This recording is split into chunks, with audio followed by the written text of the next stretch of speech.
Hello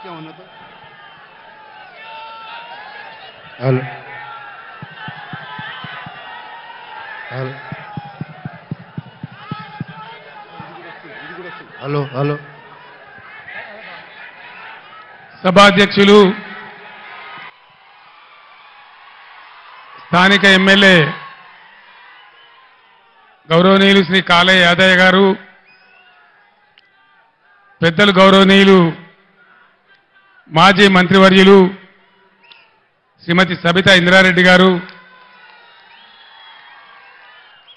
మరో MLA గౌరవనీయులు శ్రీ అరకపూడి గాంధీ గారు, రాజేంద్రనగర్ ఎమ్మెల్యే శ్రీ ప్రకాష్ గౌడ్ గారు, మన ఎమ్మెల్సీలు గౌరవనీయులు సురభి వాణిదేవి గారు, శంబీపూర్ రాజు గారు, శ్రీ యజ్ఞ మల్లేశం గారు, గౌరవనీయులు పెద్దలు తెలంగాణ శాసన మండలి మాజీ చైర్మన్ శ్రీ స్వామి గౌడ్ గారు, మాజీ మంత్రివర్యులు సీనియర్ నాయకులు పెద్దలు శ్రీ పొన్నాల లక్ష్మయ్య గారు, మాజీ శాసనసభ్యులు శ్రీ మెతుకు ఆనంద్ గారు, మహేశ్వర్ రెడ్డి గారు, పైలట్ రోహిత్ రెడ్డి గారు, యువ నాయకులు గౌరవనీయులు శ్రీ కార్తీక్ రెడ్డి గారు,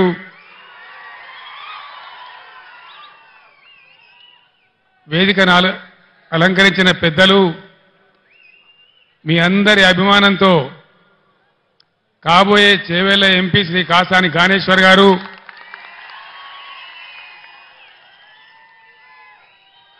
వేదిక ముందున్నటువంటి అశేషమైనటువంటి ప్రజలందరికీ నా అభివాదాలు. ప్లీజ్ దయచేసి ప్లీజ్ రేపు డాక్టర్ బిఆర్ అంబేద్కర్ గారి జయంతి. అంబేద్కర్ గారి పుణ్యమానే రాజ్యాంగంలో వారు ఆర్టికల్ 3 పొందుపరిచినారు కాబట్టి వారి స్ఫూర్తితోనే మనం తెలంగాణ రాష్ట్రాన్ని సాధించుకున్నాం. ఆ విషయం మీ అందరికీ తెలుసు. 15 సంవత్సరాల సుదీర్ఘ పోరాటం తర్వాత అనేక త్యాగాలు, లాఠీ దెబ్బలు, కేసులు, జైళ్లు వగైరా వగైరాల తర్వాత ఈ డబ్బా తీసేమా మనం తెలంగాణ సాధించుకున్నాం. అది తీసేస్తే పోతుంది.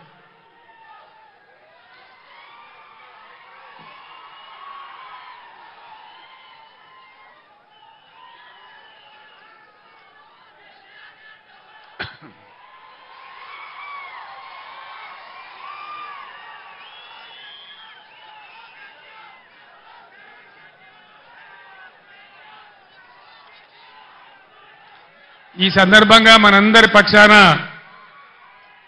యావన్ తెలంగాణ సమాజం పక్షాన నేను తెలంగాణ రాష్ట్ర ప్రజల పక్షాన అంబేద్కర్ గారికి హృదయపూర్వకమైన నా నివాళి అర్పిస్తా ఉన్నాను. అది మామూలుగా ఉండకూడదని, ఈ భారతదేశంలోనే ఎక్కడ లేనంత సమున్నతమైన గౌరవాన్ని అంబేద్కర్ గారికి ఇవ్వాలని మనం 2 పనులు చేసినాం. 125 ఫీట్ల అంబేద్కర్ గారి విగ్రహాన్ని హైదరాబాద్లో నెలకొల్పి దేశానికే సమున్నతమైనటువంటి గౌరవం వచ్చే విధంగా ఒక మంచి పని మనం చేసుకున్నాం.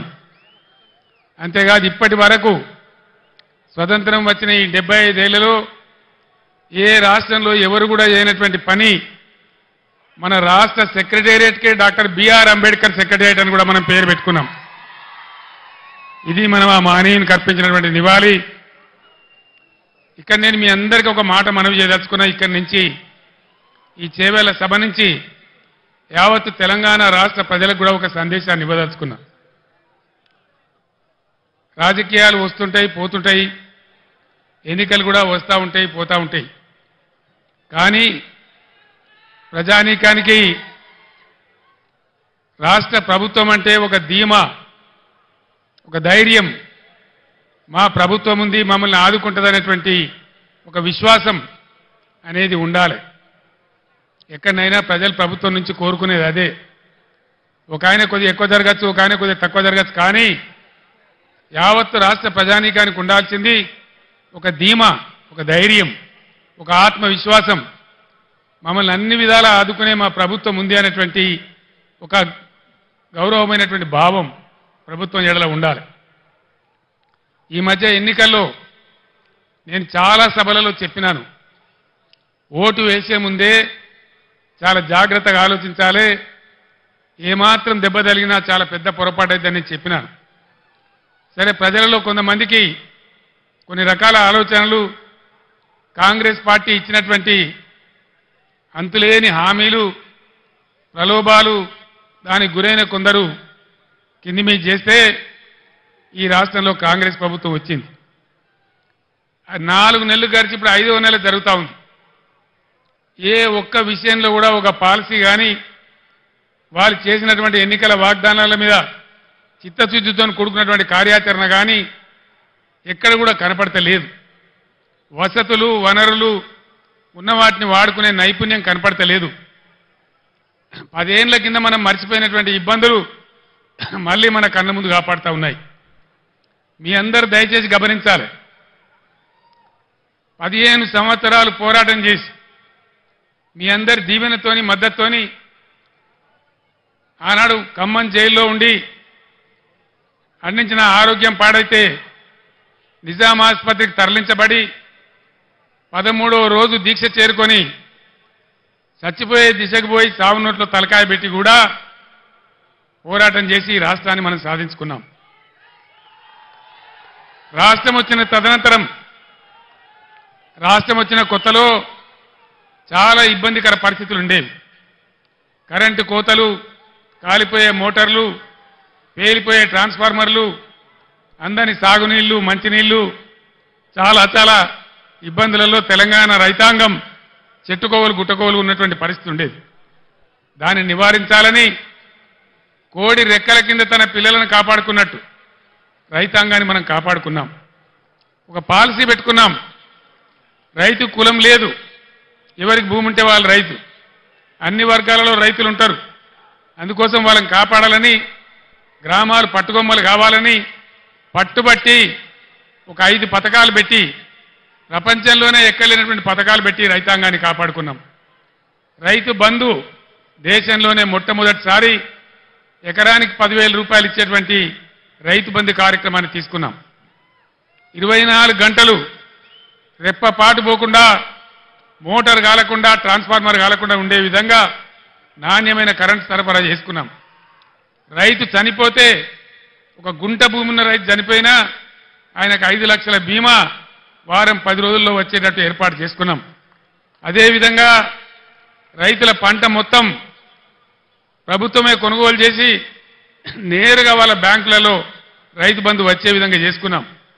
అదేవిధంగా ఇట్లాంటి కార్యక్రమాలతోని రైతులలో ఒక ధీమా, ఒక ఆత్మవిశ్వాసం కల్పించగలిగినాం. అంబేద్కర్ గారు వెనుకబడిన తరగతుల గురించి పోరాటం చేసిన జ్యోతిబా పూలే గారు చూపించిన మార్గంలో గత 70 ఏళ్లలో లేనటువంటి 1100 గురుకుల పాఠశాలలు, వాటన్నిటిని జూనియర్ కాలేజీలుగా మార్చుకున్నాం. అవన్నీ కూడా మీ కళ్ళ ముందర ఉన్నాయి. కులము, మతం లేకుండా దళితుల కోసం, గిరిజనుల కోసం, ముస్లిం వర్గాల కోసం, పేద వర్గాల కోసం, బలహీన వర్గాల కోసం 1100 రెసిడెన్షియల్ జూనియర్ కళాశాలలు ఈ రాష్ట్రంలో పెట్టుకున్నాం. దళిత బిడ్డలు, బీసీ బిడ్డలు, ఓసీ బిడ్డలలో కూడా నిరుపేదలు, గిరిజన బిడ్డలు ఎవరు కూడా విదేశాలకు పోయి చదువుకుందామంటే 20 లక్షల రూపాయల ఓవర్సీస్ స్కాలర్షిప్ ఇచ్చుకున్నాం. ఈరోజు ఇవన్నీ కూడా మాయమైనాయి. గత 5 నెలల్లో ఒక్క బిడ్డకు కూడా ఓవర్సీస్ స్కాలర్షిప్ ఈ ప్రభుత్వం ఇవ్వడం లేదు. దళిత వాడలు, ధనిక వాడలు కావాలని దేశంలోనే ఎక్కడ లేనటువంటి విప్లవాత్మకమైనటువంటి మార్పు, సంవత్సరానికి 1 లక్ష కుటుంబాలు, 2 లక్షల కుటుంబాలు బాగు చేసుకుంటూ పోవాలని 10 లక్షల రూపాయలు ఇచ్చుకుంటూ ఒక కుటుంబానికి దళిత బంధు కార్యక్రమాన్ని తీసుకున్నాం. ఈరోజు కాంగ్రెస్ పార్టీ వాళ్ళు చెప్పినారు, కేసీఆర్ 10 లక్షల రూపాయలు ఇస్తా ఉన్నాడు, మా ప్రభుత్వం వస్తే మేము 12 లక్షల రూపాయలు ఇస్తాం అని ఆనాడు వాళ్ళు మాయ మాటలు చెప్పినారు.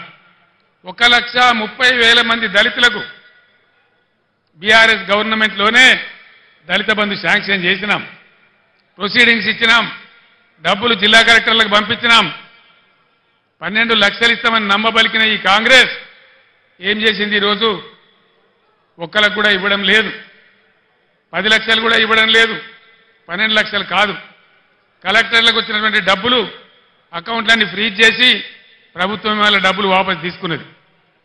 నేను ఒక్కటే మాట మీకు మనవి చేస్తా ఉన్నా, దయచేసి దళిత సమాజంలో ఉండే మేధావులు, దళిత యువత మీరు తీవ్రంగా ఆలోచన చేయాలి. మౌనంగా ఉంటే మన సమస్యలు పరిష్కారం కావు, పోరాటం చేయకుండా ఇది రాదు. నేను ప్రభుత్వానికి కూడా హెచ్చరిక చేస్తా ఉన్నా, 1,30,000 మంది దళిత బిడ్డలను నేనే స్వయంగా తోడుకొని వచ్చి సెక్రటరియట్ పక్కన అంబేద్కర్ కాడ దీక్ష బట్టి మీ మెడలు వంచి అవన్నీ కూడా వాళ్ళకి ఇప్పిస్తామని మనవి చేస్తా ఉన్నా. ఇవాళ దళిత బిడ్డలకు నేను మనవి చేస్తా ఉన్నా, మరో ఎలక్షన్ వచ్చింది, పార్లమెంట్ ఎలక్షన్. 5 నెలలు గడిచినాయి కాంగ్రెస్ పార్టీ హామీ ఇచ్చి. మీ గ్రామాలకు, మీ మండలాలకు, మీ పట్టణాలకు వచ్చే కాంగ్రెస్ నాయకులను మీరు నిలదీయండి, అడగండి. ప్రజాస్వామ్యంలో మనకు హక్కున్నది. ఏమయ్యా మా దళిత బంధు ఏమైంది? మా ప్రొసీడింగ్స్ ఎందుకు రద్దు చేసిండ్రు? మీరు 12 లక్షలు ఇస్తామన్నారు కదా, అవి ఎక్కడ పోయినాయి అని చెప్పి నిలదీయండి, అడగండి అని చెప్పి నేను మనవి చేస్తా ఉన్నా. ఇవన్నీ మనం మౌనం పాటిస్తే కాదు, సందర్భం వచ్చినప్పుడు స్పందించాలి, అడగాలి, నోరు తెరవాలి, పోరాటం చేయాలి. అప్పుడే సాధ్యమవుతుంది. దానికోసం రేపు మీ ఎంపీ కాబోయే జ్ఞానేశ్వర్ గారు మొత్తం బీఆర్ఎస్ పార్టీ మీకు అండగా ఉంటుందని కూడా నేను మీ అందరికి హామీ ఇస్తా ఉన్నా.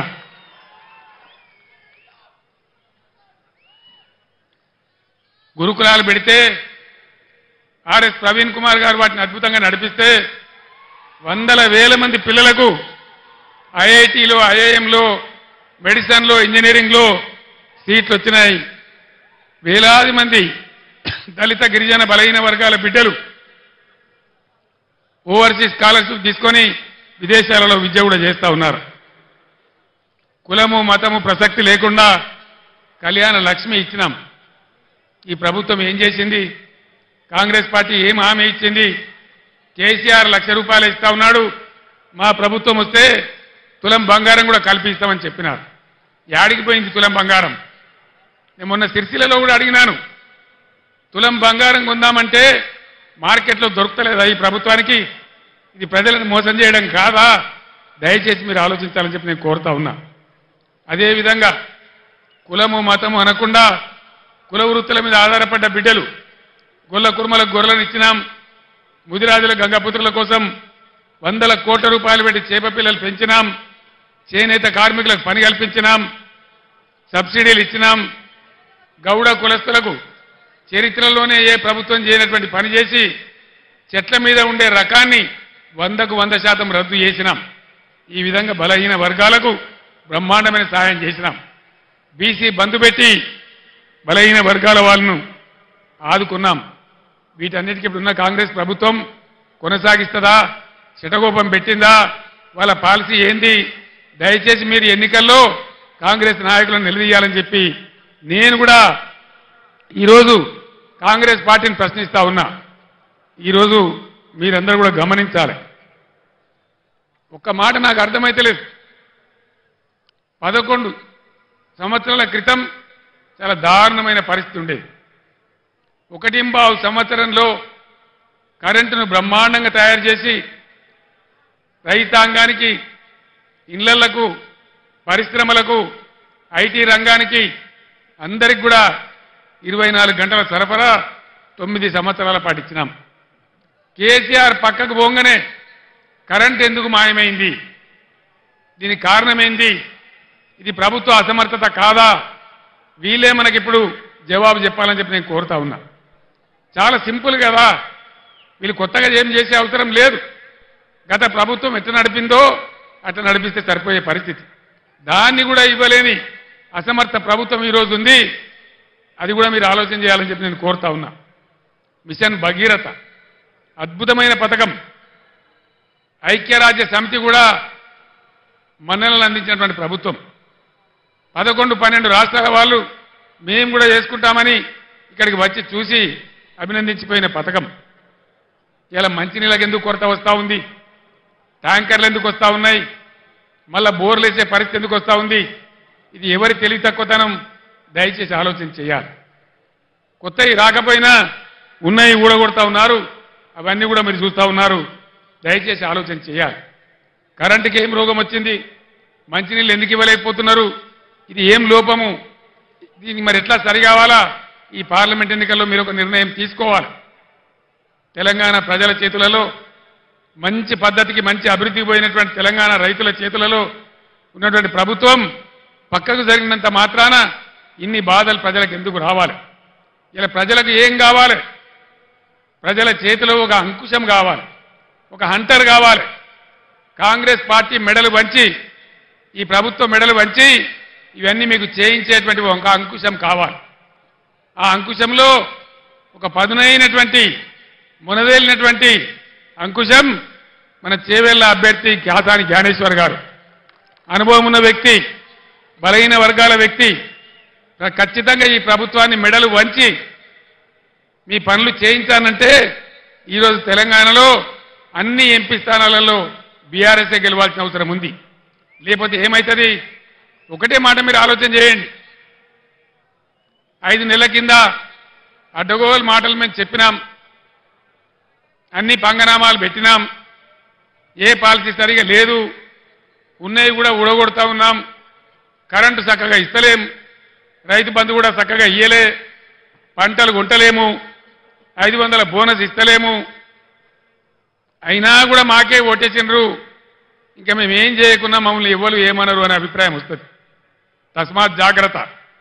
నేను యావత్తు తెలంగాణకు చెప్తా ఉన్నా, ఇక్కడి నుంచి ఈ ప్రభుత్వం చేసిన మీకు ఇచ్చిన వాగ్దానాలు నెరవేరాలంటే చాలా చిన్న లాజిక్. మీరు ఓటేసే ముందు ఆలోచన చేయండి, ఆత్మవిమర్శ చేసుకోండి. బలమైన ప్రతిపక్షం ఉంటేనే, మీరు ఒక కొరడా జులిపిస్తేనే, మీరు ఒక సురుకు పెడితేనే మీ పనులన్నీ అవుతాయి. లేకపోతే మేము ఏం చేయకున్నా, మోసం చేసినా, అబద్ధ వాగ్దానాలు చేసినా మళ్ళీ మమ్మల్ని గెలిపించింది అంటారు, ఎల్లెంకలం అంటారు తప్ప మీకేం చెయ్యరు. అందుకోసం దయచేసి మీ ఓటు ఖచ్చితంగా ఎట్టి పరిస్థితులలో బీఆర్ఎస్ఏ గెలవాలి, అంకుశంలాగా పనిచేయాలి, ప్రజల కార్యక్రమాలు నెరవేరాలి. నేను ఒక్కటే మాట మీకు హామీ ఇస్తా ఉన్నా. బీఆర్ఎస్ పుట్టిందే తెలంగాణ కోసం, తెలంగాణ ప్రయోజనాల కోసం. ఉద్యమంలో మీ దీవెనతో విజృంభించి పోరాడి తెలంగాణ సాధించినాం.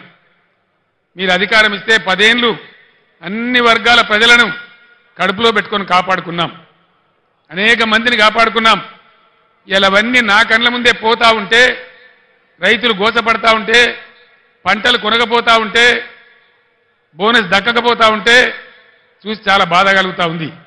నేను ఒక్కటే మాట మీకు చెప్తా ఉన్నా, నేను బతికున్నన్ని రోజులు తెలంగాణ ప్రజలకు మంచి జరగడం కోసం పోరాటం చేస్తే తప్ప నోరు మూసుకొని కూర్చోను అని చెప్పి నేను మనవి చేస్తా ఉన్నా.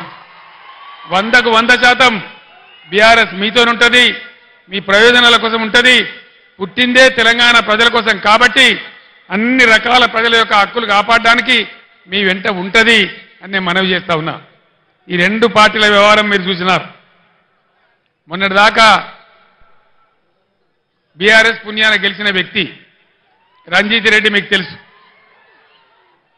ఏం తక్కువ చేసినాం రంజిత్ రెడ్డికి? ఎంపీ టికెట్ ఇవ్వలేదా, గౌరవించలేదా, గెలిపించలేదా అని నేనే వచ్చి ప్రార్థిస్తే మీరే ఓటేయలేదా? ఇలా ఎందుకు పార్టీ మారిండు రంజిత్ రెడ్డి? దేనికోసం మారిండు? ఆయన మన పొద్దుతిరుగుడు పువ్వా?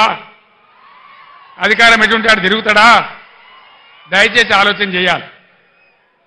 ఈ 2 వ్యక్తులు కూడా ఎవరికి తెలిసిన వాళ్ళు కాదు. బీజేపీ తరఫున నిలబడ్డాయినా కానీ, ఇలా కాంగ్రెస్కి వెళ్ళి వచ్చాడైనా కానీ, ఏ కారణం మీద పోయిండు రంజిత్ రెడ్డి? ఎందుకు పోయిండు? ఎందుకు పోయిండండి?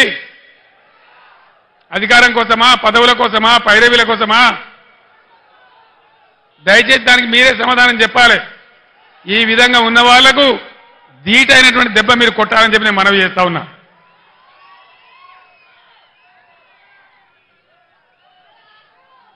కాంగ్రెస్ పార్టీ చెప్పింది అన్ని పంటలు కొంటాం, ప్రతి పంటకు బోనస్ ఇస్తాం, జొన్నలు కొంటాం, కందులు కొంటాం, వడ్లు కొంటాం, మక్కలు కొంటాం అని చెప్పినారు.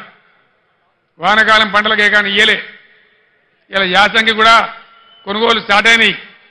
ఇస్తారా ఇయ్యరా? ఇయ్యకపోతే ఊకుందామా? యుద్ధం చేద్దామా? యుద్ధం రెండు రకాలుగా చేయాలి. పంట కొనుగోలు కేంద్రాలు అక్కడ చేయాలి. అక్కడ స్పందన రాకపోతే 500 రూపాయలు కట్టియకపోతే ఓట్ల డబ్బాలు గుద్దుడు గుద్దితే డిపాజిట్ రాకుండా ఓడగొట్టాలి. బిడ్డ నువ్వు ఇస్తాను మోసం చేస్తే ఊకోము, నీకు తగిన గుణపాఠం చెప్తాం మేమన్నటువంటి బుద్ధి చెప్పాల్సినటువంటి అవసరం ఉంది. ఎన్ని వాగ్దానాలు చేసినారండి? 420 వాగ్దానాలు చేసినారు. ఆడపిల్లలకు స్కూటీలు కొనిస్తామన్నారు. స్కూటీలు ఎక్కడ పోయా? స్కూటీలు దాని ప్రతిపాదన ఉందా? స్కూటీలు లేవు. కానీ రాష్ట్రంలో లూటీలు మాత్రం జోరుగా చేస్తా ఉన్నారు. భయంకరమైన లూటీ మొదలుపెట్టినారు. హైదరాబాద్తో సహా కేసీఆర్ గవర్నమెంట్ ఉన్నప్పుడు రంగారెడ్డి జిల్లాలో, మేడ్చల్ జిల్లాలో, మల్కాజిగిరి జిల్లాలో, యావత్తు తెలంగాణ వ్యాప్తంగా భూముల ధరలు ఎట్లా ఉండే, ఇలా భూముల ధరలు ఎక్కడికి పోయినాయి?